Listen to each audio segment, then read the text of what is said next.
창세기 19장 23절에서 29절 말씀. 롯이 소알에 들어갈 때 해가 돋았더라.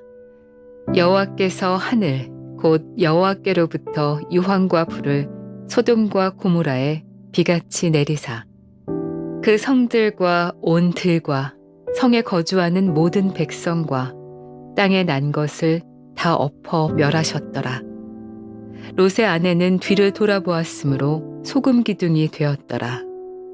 아브라함이 그 아침에 일찍이 일어나 여호와 앞에 서 있던 곳에 이르러 소돔과 고모라와 그 온 지역을 향하여 눈을 들어 연기가 옹기가마의 연기같이 치솟음을 보았더라. 하나님이 그 지역의 성을 멸하실 때, 곧 롯이 거주하는 성을 엎으실 때에 하나님이 아브라함을 생각하사 롯을 그 엎으시는 중에서 내보내셨더라.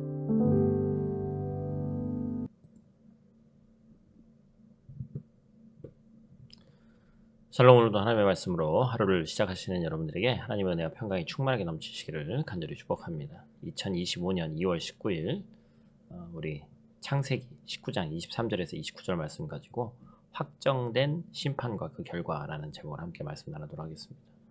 우리가 살아가는 세상은 변함없이 지금도 흘러가고 있습니다. 아침이 되면 해가 떠오르고 저녁이 되면 해가 집니다. 사람들은 먹고 마시고 사고 팔고 결혼하고 가정을 이룹니다. 그러나 성경은 우리에게 경고하죠. 하나님의 심판은 어느 날 갑자기 임할 것이다. 그날을 대비하지 못한 자들은 돌이킬 수 없는 결과를 맞이할 것이다. 이렇게 얘기합니다. 미국의 존 메가다 목사님은 천국을 말하다라는 책에서 이렇게 말했습니다. 하나님은 진노보다 은혜 베푸시기를 더 좋아하신다. 그러나 하나님이 은혜 베푸시기를 좋아하신다고 해서 심판을 전혀 원치 않으신다고 생각하면 이는 큰 오산이다. 주의 날이 이르면 진노의 심판이 이루어질 것이다. 우리는 하나님의 심판을 두려워해야 되지만 동시에 그 심판 속에서 하나님께서 베푸시는 또 구원의 은혜를 또한 누려야 되죠. 롯과 그의 가족이 소돔과 고모라의 심판 가운데서 구원을 얻은 것처럼 하나님은 믿음의 사람들을 끝까지 보호하시며 지키신다는 사실을 또한 잊지 말아야 됩니다. 그러나 롯의 아내처럼 마음이 세상에 묶여 있다면 구원의 길을 떠나 멸망의 길로 나아갈 수밖에 없다는 것을 오늘 본문 말씀을 통해 우리가 알 수 있죠. 그래서 오늘 말씀을 통해서 우리가 하나님의 심판을 어떻게 준비해야 될지 깊이 묵상하고 건강한 이 종말론적 신앙을 갖추기를 원합니다. 종말이란 말이 나쁜 말이 아니에요, 그죠? 성경적인 그러한 표현인데 종말 얘기 나오면 우리가 좀 부담스러운 게 사실입니다. 그러나 종말론적 신앙 우리가 꼭 기억해야 될 표현입니다. 오늘 본 말씀 통해서 우리가 첫 번째로 기억해야 될 것은 하나님의 심판은 반드시 임하기 때문에 그때를 준비해야 한다라는 것입니다. 롯이 이제 멸망받지 않는 한 도시를 소개받고 거기로 이제 소알이라는 곳으로 들어갔죠. 해가 돋았어요. 아침에 해가 뜨는 것은 일상입니다. 그러나 소돔과 고모라의 사람들은 그 해가 자신들의 마지막 해인 줄을 몰랐습니다. 하나님께서는 마치 비가 내리듯 유황과 불을 내려서 모든 성들을 멸하셨다라고 얘기하고 있어요. 하나님의 심판은 갑자기 임하되 반드시 임합니다. 노아의 때도 마찬가지였죠. 똑같습니다. 하나님의 확정된 심판은 반드시 임했죠. 비가 오더니 한순간 모든 세상이 물에 잠겨버렸어요. 그래서 예수님께서는 마지막 심판의 때 인자가 재림하는 그때를 또 이렇게 설명하셨죠. 누가복음 17장 27절에서 29절 말씀 우리 개역 한글 버전으로 우리 한번 같이 읽도록 하겠습니다. 노아가 방주에 들어가는 날까지 사람들이 먹고 마시고 창가 들고 시집가더니 홍수가 나서 그들을 다 멸망시켰으며 또 롯의 때와 같으리니 사람들이 먹고 마시고 사고 팔고 심고 집을 짓더니 롯이 소돔에서 나가던 날에 하늘로부터 불과 유황이 비오듯 하여 그들을 멸망시켰느니라. 아멘.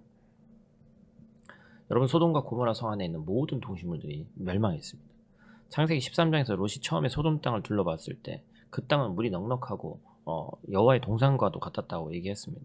멀리서 봐도 얼마나 아름다운 땅인지 한눈에 보일 정도의 그런 땅이었죠. 그러나 그 땅은 심판받고 유황과 불로 초토화가 되어버렸죠. 이것이 바로 죄가 쌓인 결과죠. 우리는 그래서 이 심판의 때 그리고 그것을 준비해야 되고 그것이 반드시 있다는 사실을 잊지 않고 살아가는 우리 모두가 돼야 됩니다. 두 번째는 참 너무나도 유명한 장면이죠. 뒤돌아보지 말아야 됩니다. 소돔과 고모라가 유황불로 불에 타며 멸망할 때 롯의 아내가 두고 온 모든 것들이 아쉬워서 뒤를 돌아봤습니다. 그럴 때 소금 기둥이 됐죠. 돌아보기만 했는데 무시무시한 심판을 받았습니다. 궁금한 수도 있고 무슨 큰 소리가 들렸을 수도 있고 그리고 여러 가지 것들이 많이 복합적으로 당연히 누구나 돌아볼 수 있는 그런 상황이었어요. 그런데 그의 아내가 돌아보는 이 행동에 특별한 의미가 있다는 것이 오늘 포인트입니다. 돌아보다라는 이 히브리어 단어에 주의를 기울이다, 순종하다, 관심을 보이다. 뭐예요? 롯의 아내는 자신이 두고 온 소돔과 고모라에 대해서 여전히 관심을 가지고 그것에 대한 마음이 남아있고 자신의 소유가 있기 때문에 당연히 그럴 수 있죠. 그래서 뒤를 돌아보게 되었고 하나님의 약속보다는 하나님의 심판에 오히려 더 받게 되었습니다. 분명 천사들이 롯에게 살기 위해서 절대 돌아보지 말라고 했음에도 불구하고 롯의 아내는 그 경고를 무시했어요. 참 너무나도 안타까운 일이죠. 그냥 앞만 보고 가는 말에 순종하면 사는 건데 뒤를 돌아봐서 죽었습니다. 심판하시는 하나님을 두려워하지 않은 것이죠. 그 땅을 향한 인간적 마음이 여전히 남아있음을 보여주고 있습니다. 이 사건을 보고 우리가 깨달아야 할 사실은 바로 뭐예요? 하나님의 심판에는 심판을 받든지 심판을 피하든지 단 두 개의 경우만 있더라는 거예요. 하나님의 자비로 심판을 피하면서 동시에 죄악의 미련을 둘 수는 없다라는 것입니다. 결국 롯의 아내는 하나님을 향한 불신앙과 더불어 죄에 대한 미련으로 인해서 심판을 피할 수 없었다라는 것입니다. 여러분 그러나 이보다 더 무서운 심판이 있다고 성경은 기록하고 있습니다. 바로 우리 주님께서 다시 오시는 최후의 심판날입니다. 그날에는 소돔과 고모라보다 더 두렵고 떨리는 날이 될 것이다.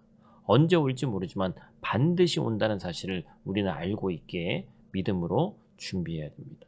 그래서 누가복음 21장 36절 뭐라고 얘기하고 있어요? 이러므로 너희는 장차 올 이 모든 일을 능히 피하고 인자 앞에 서도록 항상 기도하며 깨어있으라 하시니라. 아멘.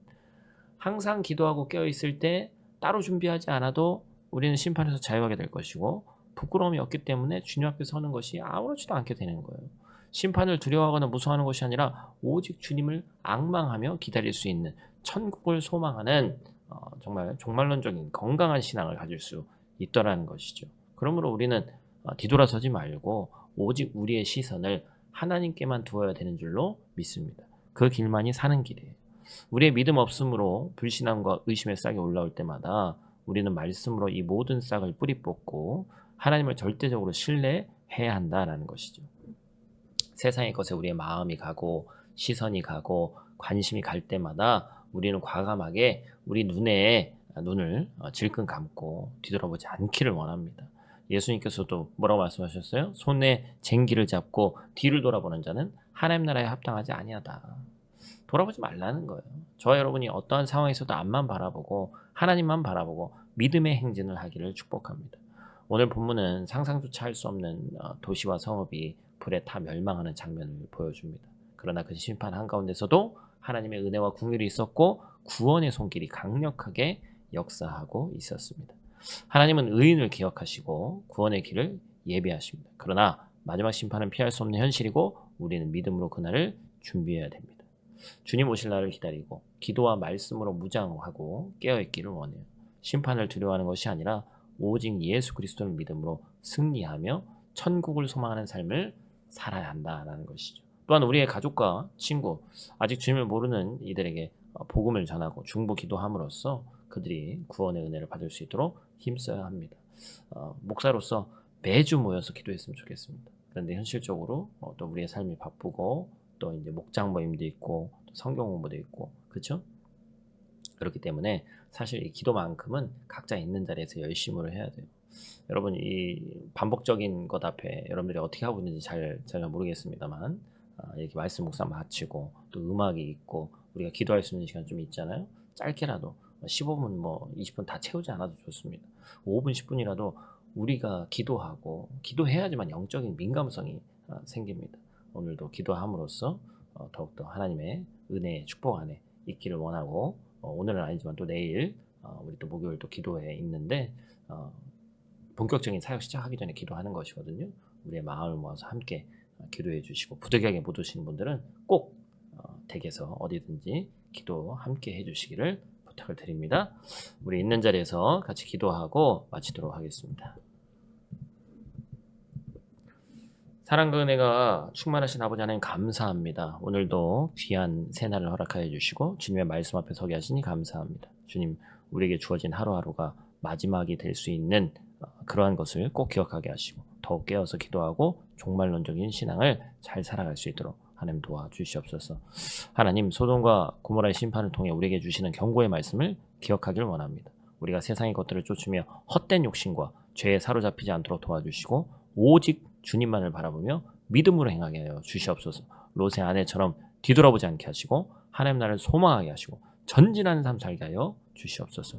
우리 가정과 또 교회, 우리가 속한 모든 공동체를 주님 손에 올려드립니다. 아직 주님을 알지 못하는 우리의 가족과 친구들에게 복음이 전해지게 하시고 우리의 기도를 통해 그들도 구원의 은혜를 얻게 하여 주시옵소서. 우리 교회가 더욱 거룩하고 순결한 신부로 준비되게 하시고 마지막 날에 주님 앞에 부끄럼 없이 서는 교회 되게 하여 주시옵소서. 오늘도 이 말씀으로 우리를 새롭게 하시고 우리의 발걸음을 의의 길로 인도하시는 예수님 귀하신 이름으로 기도드립니다. 아멘.